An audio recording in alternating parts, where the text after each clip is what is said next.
Property prices are continuing to rise across the country, and there are signs the growth is beginning to accelerate, with new home construction still falling well short of demand. Business reporter David Taylor takes us through the latest data. Towards the end of last year, there was a little bit of a cooling in house prices.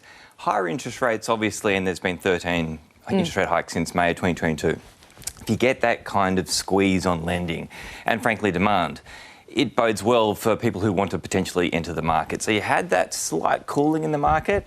And then in the first quarter of this year, we had a re-acceleration. Now, that's from data from CoreLogic, a property data firm, but also from the Australian Bureau of Statistics, came out yesterday. And that Bureau of Statistics data also showed that the average, the mean price, was up at around about $900,000. So we're getting close to $1 million for the average property price, which is, it's going to make anyone's heart sink. Now, it's not across the board, and we're talking about capital cities at the moment. So Sydney and Melbourne are shockers, and Perth isn't great either. But if you're looking around the rest of the country, some areas are more affordable than others. In terms of state-by-state basis, Queensland is getting worse and worse. So we're talking, in the first quarter of the year, property price growth around about 2%, and over the year about 8%. So what's driving these higher prices now? Look, it is, I hate to be too simplistic about this, but it's a market, so it's demand and supply. Yep. Demand is coming from increased skilled migration, and we've had records amounts of migration over the past couple of years. But you've also got younger Australians sometimes being assisted by the bank of mum and dad, providing that deposit that you need in order to enter the housing market. On the flip side, the government is trying its absolute best to get 1.2 million homes by 2030. It's roughly 240,000 homes per year. We're just not seeing that.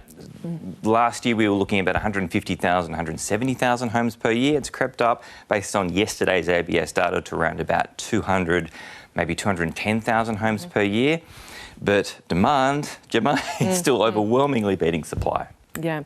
And, I mean, is there any hope for younger Australians, particularly those that don't have access to a bank of mum and dad? Look, I think there is, because when I was speaking to an ANZ economist yesterday, I said, listen, mate, it's all over, isn't it, really, for younger Australians? He said, well, not necessarily, because if you have a good income and you're able to save and over time look for just anything, and now I don't mean travelling necessarily interstate to find a shed to invest in, but there is this argument that if you are reasonable in terms of your planning and you can find a very affordable property, you can get your foot on the property ladder. But Gemma, of course, this always comes back to the idea of getting the great Australian dream of owning your own home. That unfortunately looks less and less likely. Business reporter David Taylor, thank you.